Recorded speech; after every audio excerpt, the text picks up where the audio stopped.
Ashok स्तंभावरून Jehan circle पर्यंत जायला सध्या किती वेळ लागतो? तब्बल पाऊण तास.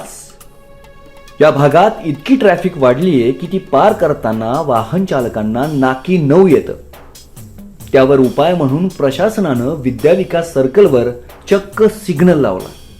खरं तर जिथं सर्कल आहे तिथं सिग्नल यंत्रणा उभारणं हेच मूर्खपणाचं लक्षण म्हणावं. त्यातच सर्कलची रचना अशी आहे की बऱ्याच वाहन चालकांना सिग्नल सुटला की नाही हेच कळत नाही. त्यातून गंभीर अपघात संभवू शकतात. महत्त्वाचं म्हणजे प्रत्येक वाहतुकीची समस्या सोडवण्यासाठी सिग्नल यंत्रणा उभारणं हा रामबाण उपाय नाहीच. विद्या विकास सर्कलच्या एका सिग्नलनं इतका गोंधळ केला तर इतर सर्कलवर सिग्नल उभारल्यावर वाहन चालकांचे किती हाल होतील.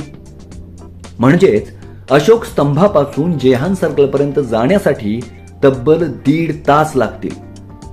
तरीही आमच्या भाजपच्या अतिहुशार माजी नगरसेवकांनी आपल्या जाहीरनाम्यात गंगापूर रोडच्या प्रत्येक चौकात सिग्नल लावण्याचा मनोदय व्यक्त केलाय.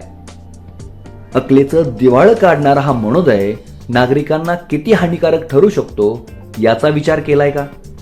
म्हणूनच केवळ राजकीय वारसा आहे, एका विशिष्ट प्रदेशातील उमेदवार आहे म्हणून आपलं बहुमूल्य मत वाया घालवू नका. मत द्या दूरदृष्टी असलेल्या उमेदवाराला. मत द्या शिवसेनेच्या सौ रोहिणी किशोर शिरसाठ यांना.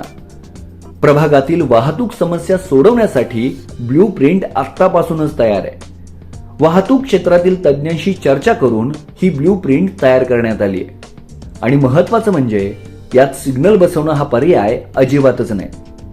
पर्यायी रस्त्यांचा वापर, रस्ते वाहतुकीसाठी मोकळे करणं, पार्किंगची ठिकाणं, सार्वजनिक वाहतुकीला प्रोत्साहन देणं, सर्कलचा आकार कमी करणं यांसारख्या उपाययोजनांचा समावेश आहे.